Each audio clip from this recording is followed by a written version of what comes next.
하나님의 말씀은 하나님의 말씀은 하나님의 말씀은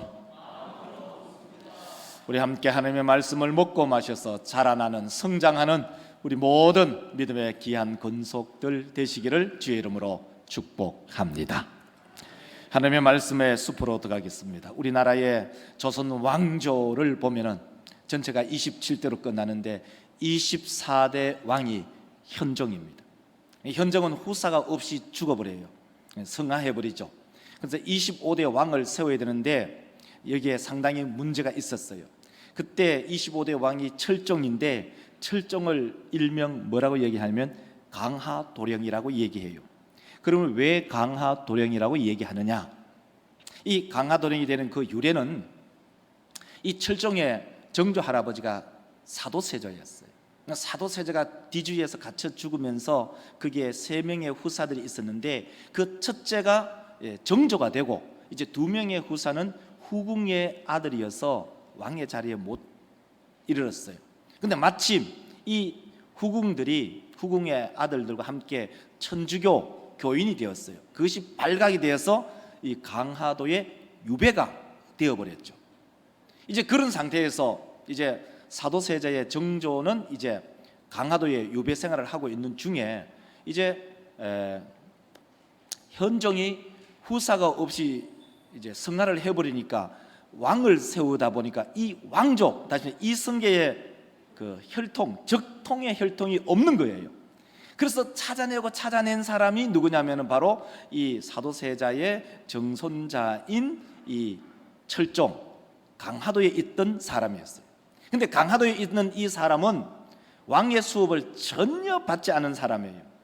그래서 왕으로 옹립하기 위해서 군사들을 보내는데 그 당시에 강하도령 이 사람이 밭을 갈고 있었어요.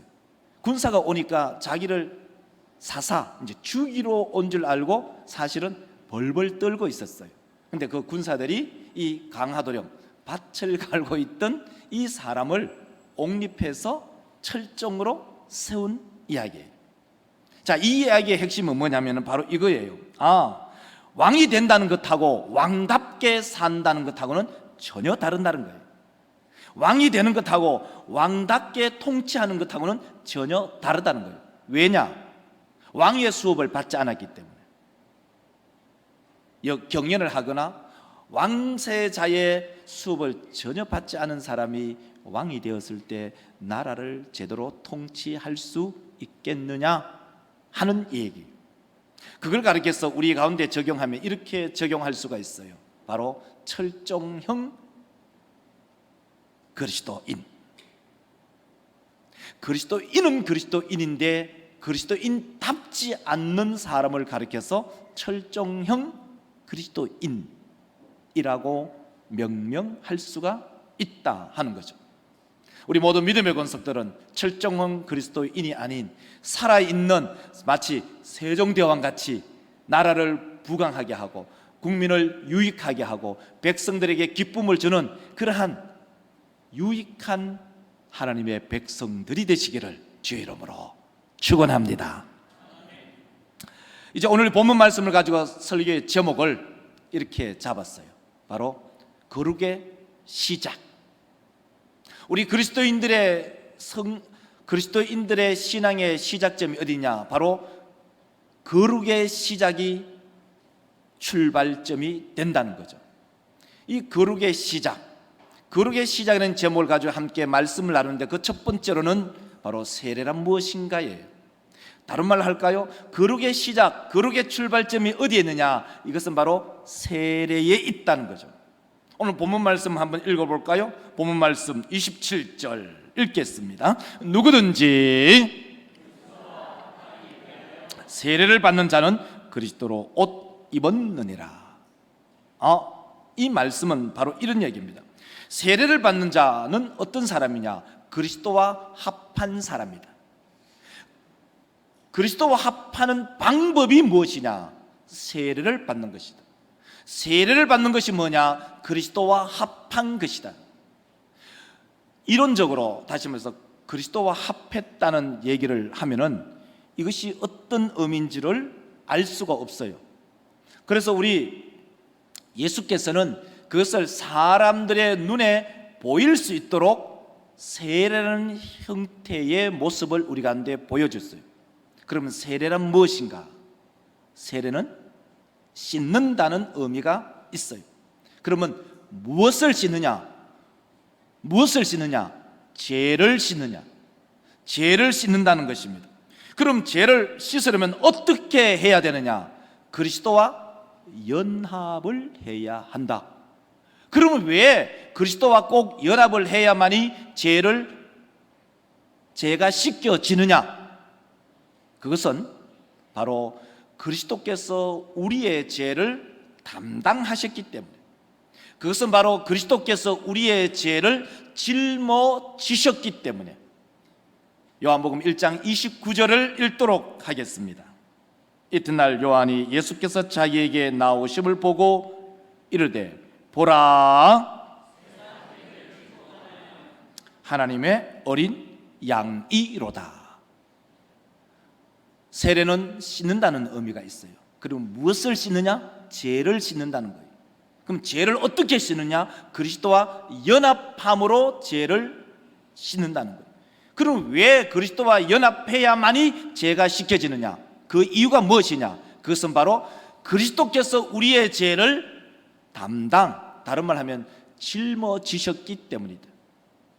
이것을 좀 더 다르게 표현한다면 이렇게 표현할 수가 있어요.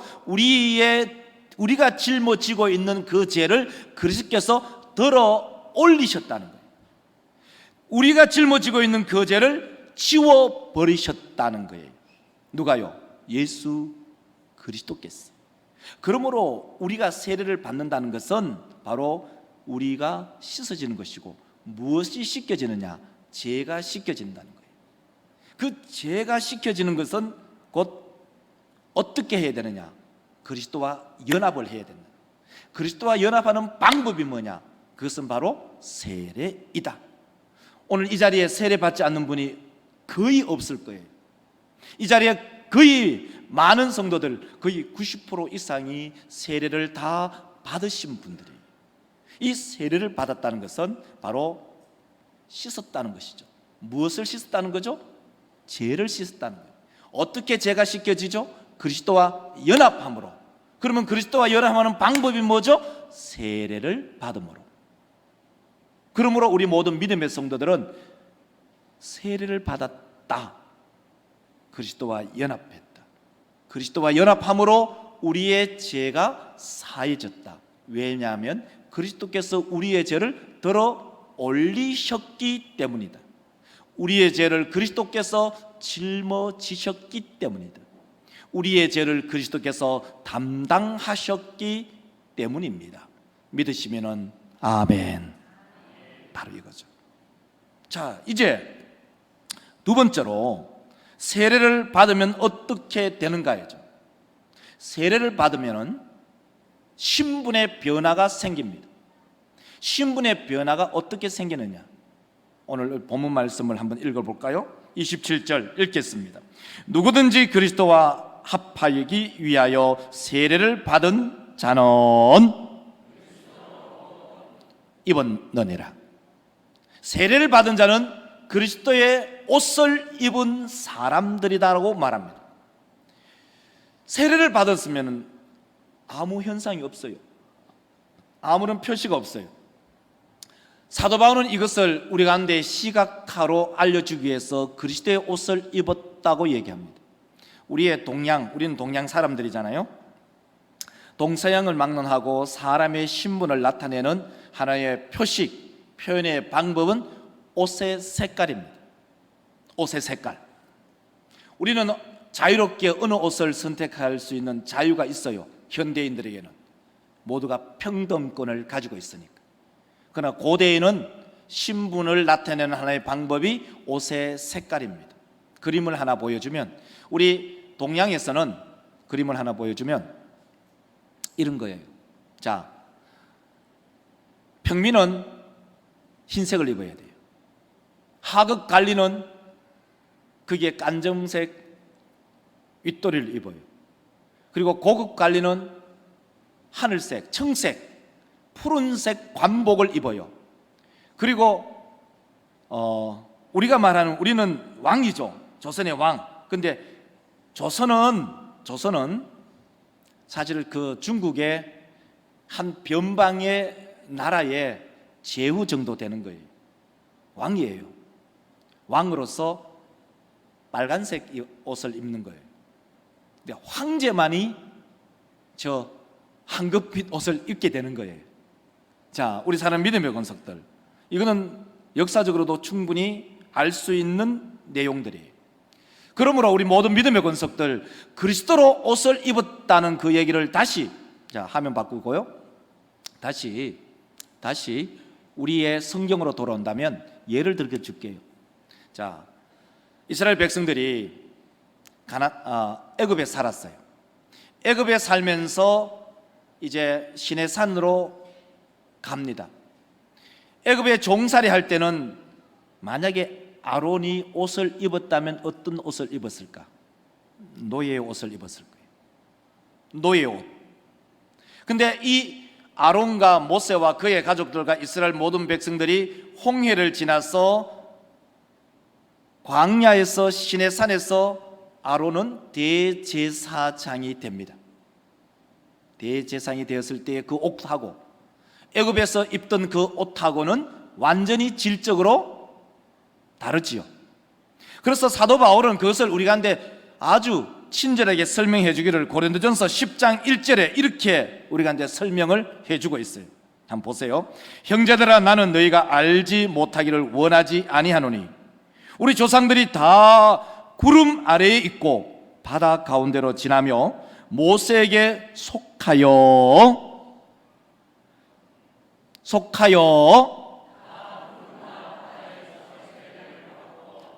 자, 세례를 받은 사람들, 다시 말해서 홍해를 지난 것을 사도 바울은 홍해를 지났다 단순히 그렇게 팩트만을 얘기하는 것이 아니라 홍해를 지난 그 자체를 뭐라고 얘기하냐면 세례를 받은 것으로 적용하고 있는 거죠. 홍해를 지남으로써 신분의 변화가 된 거죠. 좀 쉽게 말씀을 드릴게요. 아론이 애굽에 종살이 할 때는 노예의 옷을 입고 있었어요. 이제 그들이 출애굽을 해서 홍해를 지나서 시내산에서 대제사장이 되었을 때에는 대제사장의 화려한 옷을 입더라. 무슨 말이죠? 신분의 변화가 있더라. 왜? 홍해를 지남으로써 세례를 받았기 때문에. 그것을 우리 가운데 또한 고린도 교회 성도들에게, 갈라디아 교회 성도들에게 적용하는 것은 세례를 받음으로 그리스도와 합해졌고 신분의 변화가 왔다. 신분의 변화가 오므로 신분에 맞는 옷을 입게 되었다. 우리 모든 믿음의 권속들이 그리스도로 옷 입었음을 기억하고 믿는 우리 모든 성도들이 되시기를 주의 이름으로 축원합니다. 우리는 죄의 옷 아니죠. 노예의 옷이 아니죠. 우리는 사탄 마귀의 종의 옷이 아니죠. 우리는 그리스도의 옷으로 신분의 변화를 나타내는 그러한 예수 그리스도의 자녀, 하나님의 백성이 되었음을 우리 모든 믿음의 권속들이 기억하시기를 주의 이름으로 축원합니다. 여러분, 이어령 교수님 아시죠? 이어령 교수님을 보시면, 자, 이분은 이대 명예 교수였어요. 그리고 문화부 초대 장관을 역임하셨는데 이분이 2007년 7월 달에 동경에서 그 집회, 하영주 목사님의 집회가 있었어요. 그 집회에 참석을 하고 집회 때 세례를 받았어요. 그리고 이어령 교수님이 그때 그런 말을 했어요. 그분은 지상의 언어에서 천상의 언어를 배우게 되었다, 이런 고상한 말을 하셨어요. 근데 이 말은 다른 말 하면은 중생했다, 이 말씀이에요. 자, 그래서 이 말은 다른 말로 하면 또 영적으로 눈을 떴다. 그래서 이분이 그 이후에 그리스도인으로서 삶을 살게 되었죠. 이분은 2022년 2월 26일에 하늘나라에 가셨어요.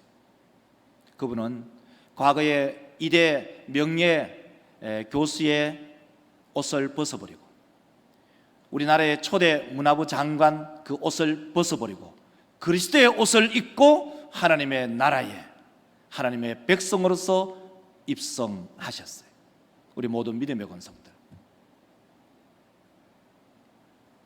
우리 모두 믿음의 권속들, 오늘 우리가 이 말씀을 기억하면서 우리 성도들이 90% 이상이 세례를 받으신 분들이 우리는 그리스도로 옷 입은 성도들입니다.